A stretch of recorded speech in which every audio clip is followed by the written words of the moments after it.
صفحہ نمبر 81 آیت نمبر 69 سورة النساء اعوذ باللہ من الشیطان الرجیم بسم اللہ الرحمن الرحیم ومن يطع الله والرسول فأولئك مع الذين أنعم الله عليهم فأولئك مع الذين أنعم الله عليهم من النبيين والصديقين والشهداء والصالحين وحسن أولئك رفيقا۔ اللہ تبارک و تعالی فرماتے ہیں وَمَن يُطِعِ اللَّهَ وَالرَّسُولَ، جس نے اللہ اور اس کے رسول کی اطاعت کی، فَأُولَئِكَ مَعَ الَّذِينَ أَنْعَمَ اللَّهُ عَلَيْهِمْ، یہ آخرت میں ان لوگوں کے ساتھ ہوں گے جن پہ اللہ نے انعام کیا ہے، من النبیین، وہ انبیاء ہیں، والصدیقین، صدیقین ہیں، والشہداء، شہداء ہیں، والصالحین، اور نیک لوگ ہیں، وحسن اولئک رفیقا، ان لوگوں کو بڑی بہترین رفاقت ملی ہے۔ ذالک الفضل من اللہ، یہ اللہ کی طرف سے خصوصی فضل ہے جن کو ایسی رفاقت نصیب فرمائے۔ وکفا باللہ علیما، اللہ تبارک و تعالی جاننے کے اعتبار سے کافی ہے۔ اللہ تبارک و تعالی نے یہ آیتیں ایک خاص موقع پہ نازل فرمائی۔ روایت میں ہے کہ ثوبان رضی اللہ تعالیٰ عنہ تشریف لائے، حضور اقدس صلی اللہ علیہ وسلم کی مبارک ذات کے قریب بیٹھ گئے۔ حضور اقدس صلی اللہ علیہ وسلم کی مبارک ذات نے دیکھا کہ ثوبان رضی اللہ تعالیٰ عنہ بہت غمگین تھے، تو ارشاد فرمایا ثوبان کیا وجہ ہے آپ غمگین معلوم ہو رہے ہیں؟ تو عرض کرنے لگے یا رسول اللہ صلی اللہ علیہ وسلم اور کوئی وجہ نہیں ہے، مگر کافی وقت سے آپ کو نہیں دیکھا تھا، ابھی آپ کو دیکھ لیا ہے، ابھی آپ کی زیارت نصیب ہوئی، تو میرے دل میں یہ خیال گزرتا ہے کہ دنیا سے تو جانا ویسے بھی ہے، دنیا تو فانی ہے، آخرت میں اگر اللہ جنت مجھے اپنے فضل سے نصیب بھی فرمائے تو جنت میں تو آپ بہت اعلیٰ درجات پہ ہوں گے اور میں تو ادنا جنت میں ہوں گا، تو وہاں آپ کی زیارت مجھے نصیب نہیں ہوگی، یہ بات مجھے رلا رہی ہے اور اس لیے غمگین ہوں۔ ادھر تو آپ کہیں سفر پہ واپس آ کے زیارت ہو جاتی ہے، لیکن وہاں کی فکر بہت زیادہ ہے، وہ دائمی زندگی ہے، وہاں آپ کا فراق بڑا بھاری محسوس ہوگا۔ تو حضور اقدس صلی اللہ علیہ وسلم خاموش ہوئے۔ اللہ تبارک و تعالی نے جبریل امین کو بھیجا اور یہ آیتیں نازل ہوئی جو اللہ اور اس کے رسول کی اطاعت کرے تو وہ آخرت میں انبیاء کے ساتھ ہوگا، صدیقین، شہداء اور صالحین کے ساتھ ہوگا۔ یعنی ثوبان اگر آپ نبی نہیں ہیں لیکن اللہ اور اس کے رسول کی اطاعت آپ نے کی تو آپ انبیاء کے ساتھ ہوں گے، کوئی غم اور فکر والی بات نہیں ہے۔ اس میں امت کو ایک بہت بڑا مقام آسانی سے حاصل ہو رہا ہے۔ ہمارے بڑے استاد جی مولانا حسن صاحب دامت برکاتہم فرمایا کرتے ہیں کہ علماء طلباء بیٹھے ہوئے ہیں، سبق پڑھ رہے ہیں، مدرسے میں تکرار کر رہے ہیں، کوئی دنیا دار آدمی آیا اور اس نے دیکھا یہ علماء طلباء بیٹھے ہوئے، ان سے محبت کا اظہار کیا اور دل خوش ہوا، مجھے ان لوگوں سے محبت ہے۔ تو جتنا اجر ان لوگوں کو علماء طلباء کو پڑھنے پہ مل رہا ہے، وہی اجر ان کے دلی محبت کے اظہار پہ اللہ تبارک و تعالیٰ ان کو عنایت فرماتے ہیں۔ وہی مقام اللہ ان کو دے رہے ہیں۔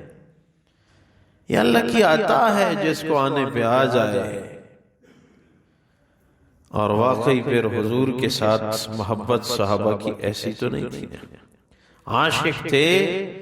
صوبان کا عشق دیکھے نا، ہمارے ایک استاد جو فرمایا کرتے تھے، صوبان رضی اللہ تعالیٰ عنہ ایسے عاشق تھے کہ حضور اقدس صلی اللہ علیہ وسلم جب کسی سفر پہ ہوتے تھے، مدینہ منورہ میں موجود نہیں ہوتے تھے، تو صوبان مدینہ کی گلیوں میں وہ رو رو کے پھرتے تھے کہ میرا نبی نظر نہیں آ رہا، میرا نبی کدھر ہوگا۔ اور یہی محبت جنت میں پہنچانے والی ہے۔ اور احادیث سے بھی اسی آیت کا مصداق معلوم ہے کہ المرء مع من احبہ، آخرت میں آدمی ان لوگوں کے ساتھ ہوگا جن کے ساتھ دنیا میں ان کی محبت ہوگی۔ یہ علماء طلباء کی محبت رکھو، یہ آخرت میں بھی کامیابی کا ذریعہ ہے۔ اپنے نبی کی محبت سینے میں رکھو، یہ بہت کارگر چیز ہے۔ ربیع الاول کا مہینہ دکانوں کو سجانے کے بجائے، مارکیٹوں کو سجانے کے بجائے بینکوں کو سجایا جا رہا ہے۔ ہمارے اس دن حضرت کے بیٹے تشریف لائے تھے، کہنے لگے کہ پنڈی میں ایک بازار سے میں گزر رہا تھا، تو اس نے بھی وہ سبز بتیاں اور بڑی چمک دمک کے ساتھ لگائی ہوئی تھیں، اور لکھا ہوا تھا المدینہ ہیئر ڈریسر، المدینہ ہیئر ڈریسر وہ نئی خانہ تھا، اور اندر حضور کی سنتیں ذبح ہو رہی ہیں۔ عشق یہ ہے کہ دل کی محبت ہو، حضور کی مبارک ذات سے محبت ہو، لیکن ان کی عادات اطوار کو بھی اپنانا ہو۔ مجھے یاد ہے یہ پنڈی میں پڑھتا تھا، تو ہمارے ساتھ ایک طالب علم تھے، وہ جب کمرے تقسیم ہو گئے تو طلبہ تقسیم کر دیے جاتے ہیں، سینکڑوں طالب علم ہوتے ہیں، آپ 8-10 اس کمرے میں رہو گے، آپ 8-10 پورا سال ہوتا ہے۔ تو جو ہمارا گروپ جو تقسیم ہوا جس میں میں تھا، تو وہ ایک طالب علم کو میں نے دیکھا کہ اب کمرے کے باہر ہم اپنے اپنے گھروں سے بستر لا کے کمرہ مل گیا، اور بستر پہلے تو ویسے مسجد میں تھے، پھر ہم سب نے اٹھا کے وہ کمرے کے باہر ہم بیٹھ گئے۔ وہ ناظم صاحب کے پاس چابی تھی، تو اس کے انتظار میں بیٹھے ہوئے تھے۔ یہ ایک طالب علم ایک ایک کے پاس جا کے چھپ چھپ کے کوئی بات کر رہا ہے۔ میں نے خیال کیا کہ یہ پتہ نہیں کیا کہہ رہا ہوگا، پھر دل میں آیا کہ ایک ایک کے پاس ویسے بھی جا رہا ہے، میرے پاس بھی آئے گا، کچھ کہے گا تو پتہ چلے گا۔ میرے قریب آیا تو مجھے کہتا ہے کہ کمرے میں وہ جو درمیانی جگہ ہے نا، وہ مجھے دینی ہے۔ میں نے کہا ٹھیک ہے، یہ تو کوئی بڑی بات نہیں۔ تو کمرہ کھل گیا اور درمیانی جگہ میں اس نے جا کے بستر بچھا دیا، بھائی یہ جگہ میری ہے۔ میں نے جب دیکھا یہ گرمی کا موسم تھا، تو کمرے کے چاروں اطراف میں پنکھے تھے، درمیان میں پنکھا کوئی نہیں تھا۔ میں نے خیال کیا کہ یہ ادھر سخت گرمی ہے، جون جولائی کی گرمی ہے، درمیان میں پنکھا بھی نہیں ہے، یہ طالب علم کیوں سفارش وہ کر رہا تھا کہ مجھے درمیانی جگہ دے دے۔ تو جب 1-2 دن گزر گئے، میں نے ایک دن ان کے قریب بیٹھ کے میں نے پوچھا آپ اسی جگہ کی کیوں وہ کر رہے تھے کہ یہ جگہ مجھے دے دے، اس میں کیا کمال ہے، یہ کمال مجھے بھی بتاؤ۔ تو اس نے کہا نہیں یہ بات چھوڑو بس۔ میں نے کہا نہیں مجھے بتا دو۔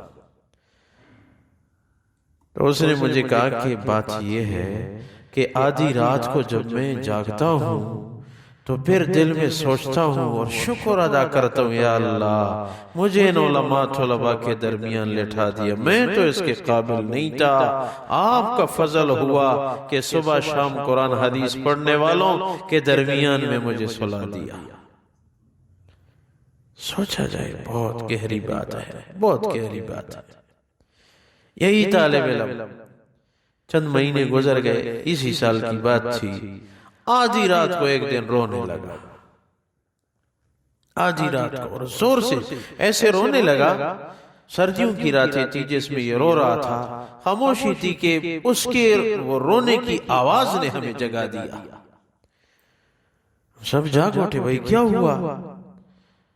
کہیں گردے میں درد ہے، کہیں دل میں درد ہے، وہ اب بتاتا نہیں اور رو رہا ہے،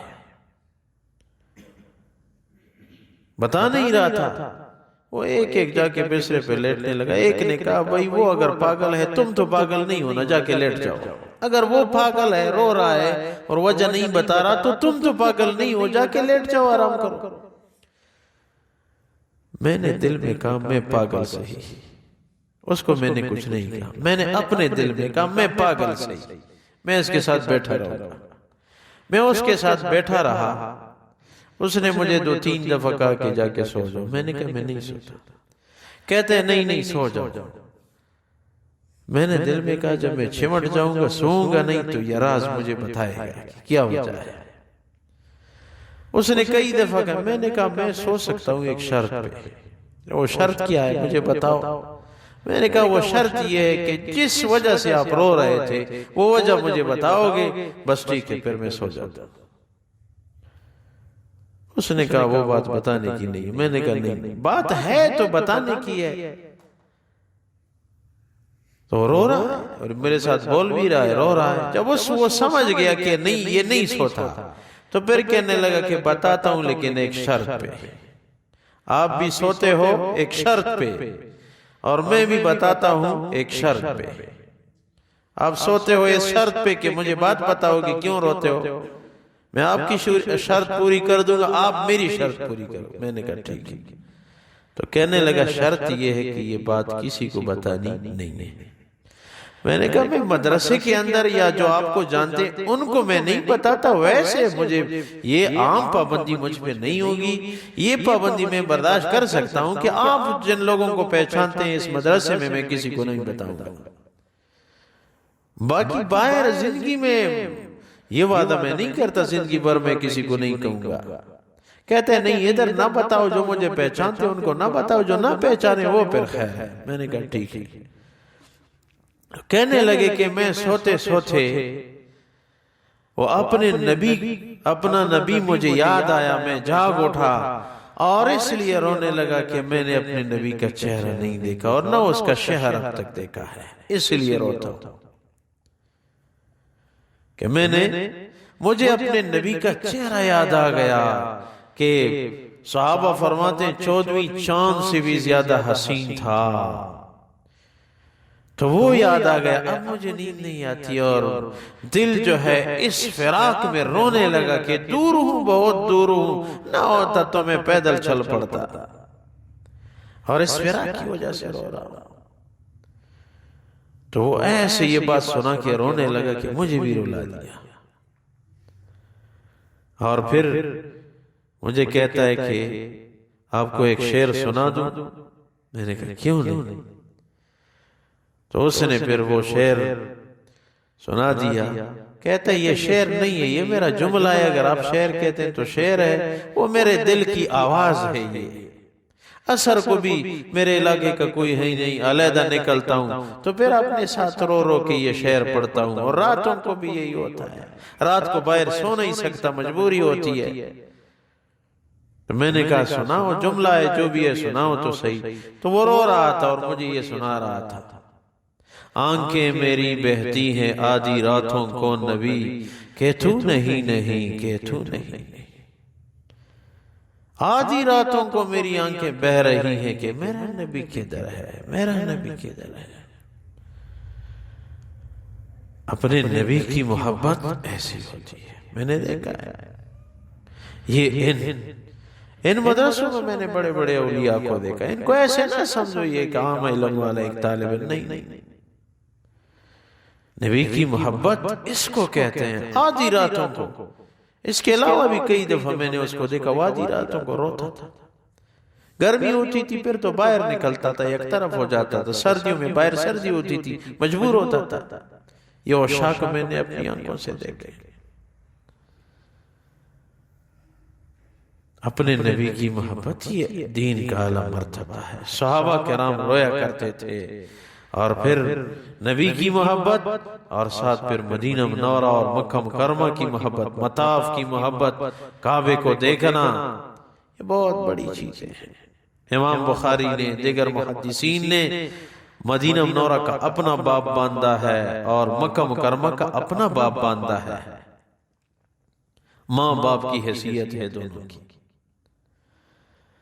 اور حدیث میں ہے کہ مدینہ منورہ سے حضور اقدس صلی اللہ علیہ وسلم جب کسی سفر پہ جاتے، واپس آتے، تو مدینہ منورہ کے در و دیوار جب نظر آتے تو حضور اقدس صلی اللہ علیہ وسلم اپنی سواری تیزی سے دوڑانے لگتے اور صحابہ کو فرماتے، صحابہ میرا شہر نظر آ گیا، میرا شہر نظر آ گیا، مدینہ نظر آ گیا، مدینہ نظر آ گیا۔ یہ محبت کام کی محبت ہے۔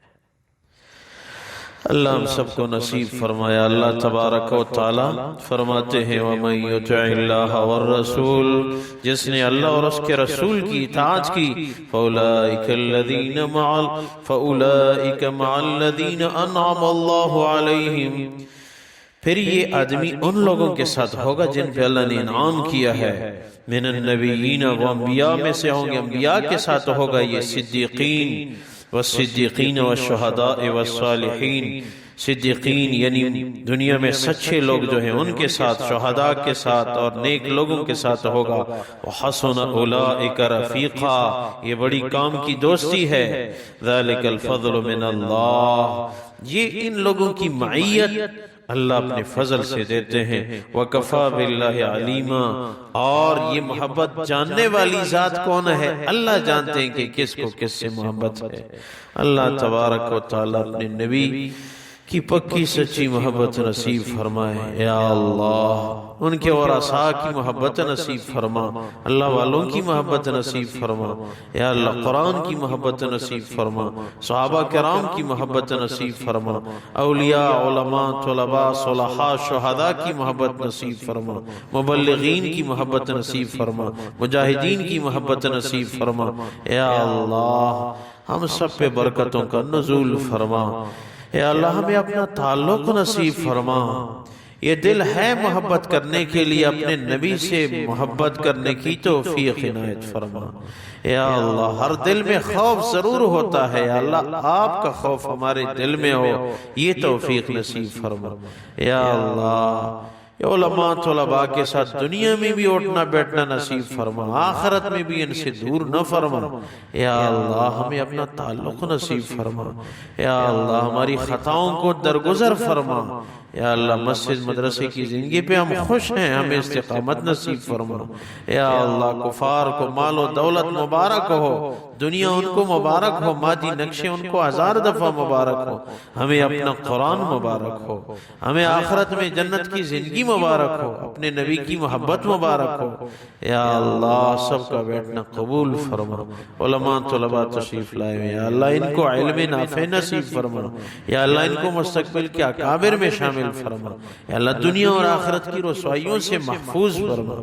یا اللہ آخری خاتمہ بالخیر ہم سب کو نصیب فرما۔ وَفَوِّضُ أَمْرِي إِلَى اللَّهِ إِنَّ اللَّهَ بَصِيرٌ بِالْعِبَادِ بِرَحْمَتِكَ وَكَرَمِكَ يَا أَرْحَمَ الراحمين۔